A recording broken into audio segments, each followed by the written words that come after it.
کہیں زیادہ ہے اور ایسے ہی ہوگا. دوسری بات, کشمیر میں جو خواب تھے وہ پورے نہیں ہوئے. بی جے پی جس طرح سے جا رہی تھی اور پھر آرٹیکل 370 کے ساتھ جو کچھ وہ بھی نہیں ہو پایا. یہ دو محاذوں پر. تیسرا, یہ بھی ارشاد صاحب نے جو بات کی ٹیررزم کے بارے میں, یہ تو ان کے وزیر دفاع نے کلیئرلی کہا نا کہ ٹی ٹی پی ان کے ایسٹس تھے. ایسٹس تھے نا افغانستان اور بلوچستان کے اندر. یہ تو خیر نہیں مانا انہوں نے. کیوں نے نہیں مانا؟ یہ تو نہیں انہوں نے کہا کہ ہمارے ایسٹس تھے. نہیں, یہ لفظ استعمال ہوئے ہیں کہ T T P. Ajit Doval کی بات کر رہے ہیں. نہیں, اجیت دوول کی بات نہیں کر رہا, ان کے ڈیفنس منسٹر کی بات. اجیت دوول نے نہیں کہا. انہوں نے کہا کہ دہشت گردی کا مقابلہ دہشت گردی سے ہو سکتا ہے. مطلب مانا نہیں, یہ تو ایڈمیشن اسٹیٹ لیول کو کریں گے. ٹی ٹی پی کا نام لیا گیا ہے کہ ٹی ٹی پی ہمارے ایسٹس تھے. انہوں نے کانٹے کا کانٹا کی بات کی ہے. نام نہیں لیا. اچھا, نام نہیں لیا تو وہ انہوں نے, آپ نے یہ نہیں پڑھا کہیں کہ وہ کہہ رہے ہیں کہ ہم اپنے مڈل ایسٹ میں سے اب ڈھونڈیں گے ایسٹس؟ ایسا بھی نہیں کہا. یہ کہا ہے نا. اچھا چلیں فرض کریں. لیکن ماجد صاحب, میں صرف یہ کہہ رہا ہوں کہ ان کے کہے بغیر یہ اسیوم کرنا کہ ان کے جو مقاصد ہیں وہ ہمارے خلاف. ارشاد صاحب, what's your view? ارشاد صاحب, your quick comment. ہم نے مجھے آرگومنٹ نہیں کمپلیٹ کرنے. جی نہیں, یہ جو کہہ رہے ہیں ایئر مارشل صاحب کہہ رہے ہیں, یہ انہوں نے نہیں کہا, منوہر پاریکر نے نہیں کہا, یہ کسی اور صاحب نے تقریر کرتے ہوئے کہا تھا کہ اگر پاکستان کو یہ زوم ہے کہ وہ کشمیریوں کو استعمال کر سکتا ہے ہمارے خلاف, تو ہمارے ایسٹس بھی ٹی ٹی پی میں موجود ہیں, ہم بھی ان کو استعمال کریں گے. یہ کسی اور شخص نے کہا تھا, یہ وہ منوہر پاریکر نہیں تھے. اصل میں بنیادی چیز جو ہمارے سمجھنے کی ہے. لیکن مودی صاحب نے جو یہ اس طرح سے ایک کہا بنگلہ دیش میں, مقصد کیا ہے؟ دیکھیں جی, صاف مقصد ہے. دو چیزیں ہیں. ایک تو یہ ہے کہ پاکستان کو یہ بتانا ہے کہ ماضی میں ایسا ہو چکا ہے, آئندہ بھی ایسا ہو سکتا ہے. یہ ایک دھمکی ہے. یہ صرف یہ نہیں ہے کہ بنگالی عوام کے سامنے بات کی جا رہی ہے, کیونکہ آپ یاد کریں اس انٹرویو کو جو رجت شرما کو انہوں نے دیا تھا. منموہن سنگھ جب نیو یارک گئے اور انہوں نے رونا رویا کہ پاکستان مداخلت کر رہا ہے, تو انہوں نے یہ کہا کہ ایک منی سپر پاور کے سربراہ کو یہ زیب نہیں دیتا کہ وہ امریکہ میں اوباما کے سامنے جا کے روئے.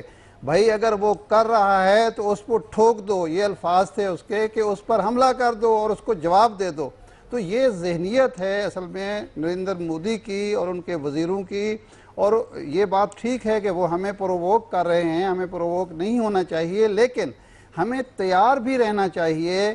کسی قسم کی اگر کوئی مداخلت ہوتی ہے یا ہمیں ڈسٹرب کیا جاتا ہے تو ہمیں بالکل پیچھے نہیں ہٹنا چاہیے, اور ہمیں وہ بونا نہیں بن جانا چاہیے جس کی طرف ہمیں کیا کرنا چاہیے. اس پہ بات کرتے ہیں ناظرین, ایک بریک لے لیں. ایک بریک کے بعد اس بات کو, ڈسکشن کو وائنڈ اپ کرتے ہیں.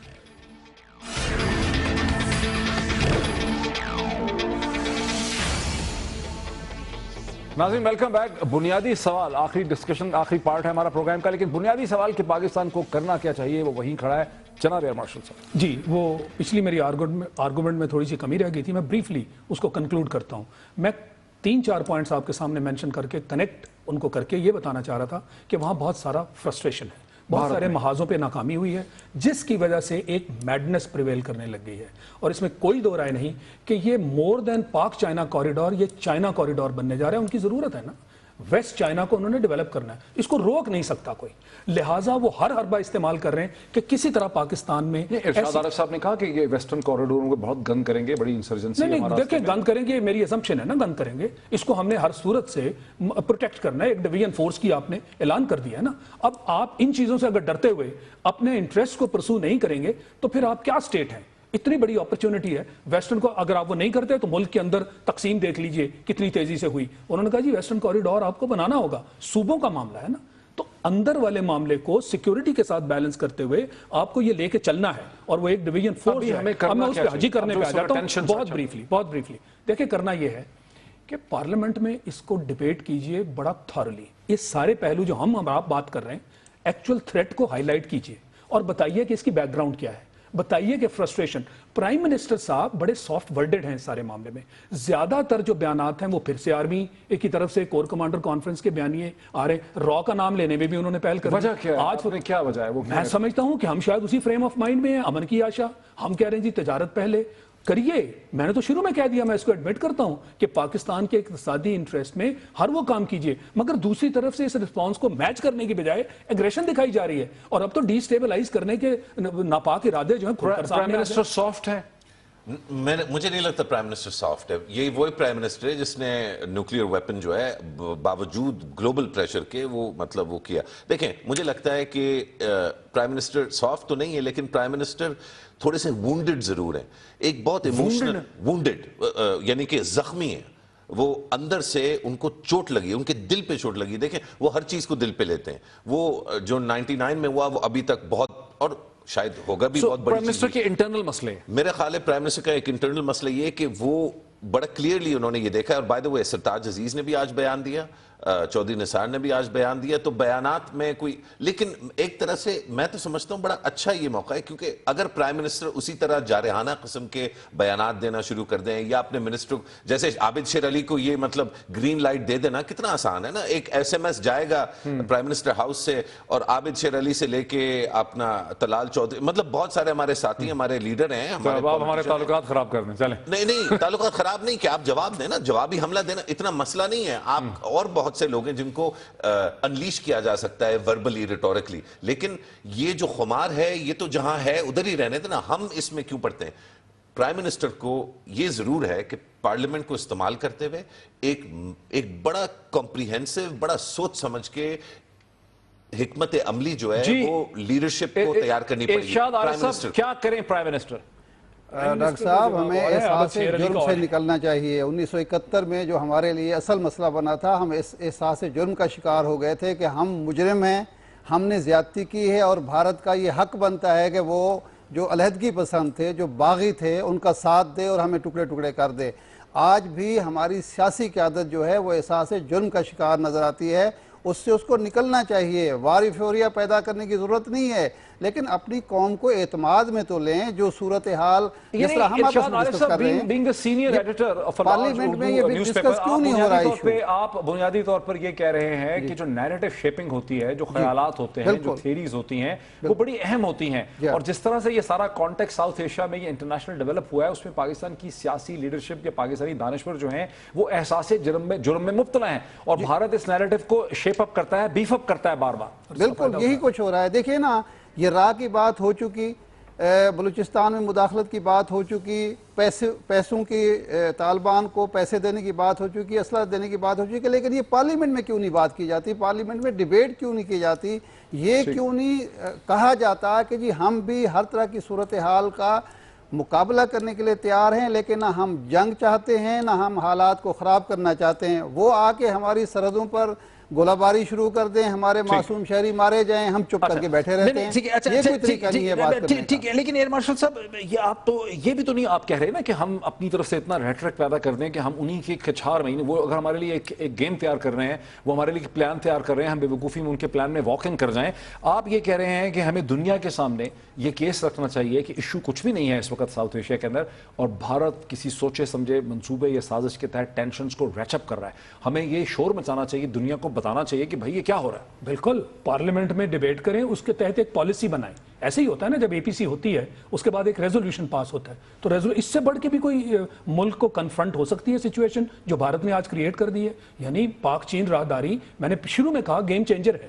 اس گیم چینجر کے راستے میں وہ کہہ رہے ہیں ہمیں اس کو instability in Afghanistan, and stability in Afghanistan, اور وکٹری ان ضرب اعظم, اینڈ وہ یہ کہہ رہے ہیں, نہیں وہ تو میں نے ریلیٹ کر دیا نا 3-4 پوائنٹس کو کہ دہشت گرد, جی وہ 3-4 مل گئے اور مایوسی ہے ان کو ان فرنٹس پہ ناکامی کی. اس کو اب وہ فرسٹریشن کے تحت ایک میڈنس کے لیول پہ لے آئے ہیں اور پوری دنیا کے سامنے. آپ کو مشرف پرائم منسٹر نے ایڈوائز کرنے کے لیے کہہ دیا کہ مجھے ایک پیج کا پیراگراف دے دیں, کیا کہیں گے آپ پرائم منسٹر؟ فوراً انوائز کانفرنس بلائیں اپنے سارے امبیسڈرز کی. وہ ابھی ہوئی ہے اسلام آباد میں چند دن. ملیہ لودھی تھیں اس پہ؟ وہ نہیں تھی. اگر ملیہ لودھی آپ کے انوائز کانفرنس پہ نہیں ہے نا, تو I'm sorry ایک ہے نا ایشو, مطلب Millia Lodhi has to be there. اور آپ کے پرانے امبیسڈرز, پرانے فورن سیکرٹریز, ریاض محمد خان تھے وہاں پہ, ریاض کھوکر تھے وہاں, مجھے پتا ہے کہ نہیں تھے نا, کیونکہ یہ اس طرح انوائز کانفرنس نہیں ہوتی کہ بیچارے سرتاج صاحب اس کو منسٹری کو چلانے کی کوشش کر رہے ہیں, فاطمی صاحب ایڈمنسٹریٹولی دیکھ رہے ہیں, اعزاز صاحب کچھ پالیسی میٹرز دیکھ رہے ہیں, امریکہ جو ہے وہ جلانی صاحب خود ہینڈل کر رہے ہیں, یو این کا جو ہے چیزوں کو سمیٹنا ہوگا, کوہیر کرنا ہوگا. ایک نیریٹو جو ہے پرائم منسٹر ہاؤس سے نکلنا ہوگا, ان کو ایک نیشنل سیکیورٹی کمیٹی پہ اگر ستاج صاحب کو وہ رکھتے ہیں as N S A fine, لیکن ایک پوائنٹ پرسن جو اندرونی طور پہ چیزوں کو کوہیر کرے, جو رن اراؤنڈ کر سکے, جو فون پہ روزانہ 4-5 اہم ایمبیسڈر سے بات کر سکے. باسط کو بھی وہی لائن لینی ہے جو ملیہ نے لینی ہے, جو جلیل نے لینی ہے, جو اعزاز نے لینی ہے, اس چیز کو, اور اس کے اور میڈیا کو بھی بریف کریں. BPS 20 آفیسرز کو بھی آن بورڈ رکھنا ہے, کامرس منسٹری کا اس کے ساتھ جوڑنا, اکنامک افیئرز کو, بائیلیٹرل ریلیشنز, ڈار صاحب بائیلیٹرل ریلیشنز ہینڈل کرتے ہیں فسکل میٹرز میں, اس کو اس سے جوڑنا ہے. بالکل کوہیرنٹ آپ نے نیریٹو کریٹ کرنا ہے, اور only the Prime Minister can do it. اور یہ سب کچھ پارلیمنٹ کی ریزولوشن سے نکلے گا, تھرو ہی ہو پائے گا. جی وقت ہمارا بالکل کوئکلی کیجئے. پی ٹی آئی کی ایک رپورٹ ہے 2-3 دن پہلے آئی ہے کہ انڈیا دنیا کو یہ باور کرانے کی کوشش کر رہا ہے کہ چین اور پاکستان مل کر نارتھ ایسٹ ٹیرر گروپ تشکیل دے رہے ہیں جو ریجن کو غیر مستحکم کریں گے. یعنی اب ہمارے ساتھ چائنا کو بھی پراکسی وار کا یا ٹیررسٹ کا جو وہ ہے تانا دیا جا رہا ہے. تو اس کا کیا مقصد ہے سوائے اس کے کہ پاکستان اور چین کو دنیا کے سامنے مجرم کے طور پر پیش کیا جائے؟ تو اس کا اگر ہم جواب نہیں دیں گے تو پھر کیا ہوگا؟ وقت ہمارا ختم ہو گیا. ناظرین یہ بات بڑی واضح ہے کہ بھارت کی لیڈرشپ جو ہے, جو ان کی ٹاپ لیڈرشپ ہے, مودی سرکار ہے, وہ کچھ نہ کچھ کرنا چاہ رہی ہے, اور اس مقصد کے تحت ایک ٹینشن کو ساؤتھ ایشیا میں ریچ اپ کیا جا رہا ہے جس کے ایکچوئل کازز اس وقت نہیں ہیں. ان کو کوئی پرابلمز ہیں, ان کے کوئی کنسرنز ہیں, اور ایک جولائی تھیری ہے کہ جولائی کے آخر تک اس ٹینشن کو بہت بلڈ اپ کیا جائے گا. وزیر اعظم نواز شریف کے لیے بہت ضروری ہے کہ اسمبلی کو, پارلیمنٹ کو, میڈیا کو کانفیڈنس ملے, ایک کاؤنٹر نیریٹو اوفینسو لانچ کریں اس سے پہلے کہ بھارت اپنا یہ نیریٹو شیپ کر لے. پاکستان کا پیرلل نیریٹو دنیا کے سامنے آنا چاہیے. بہت شکریہ.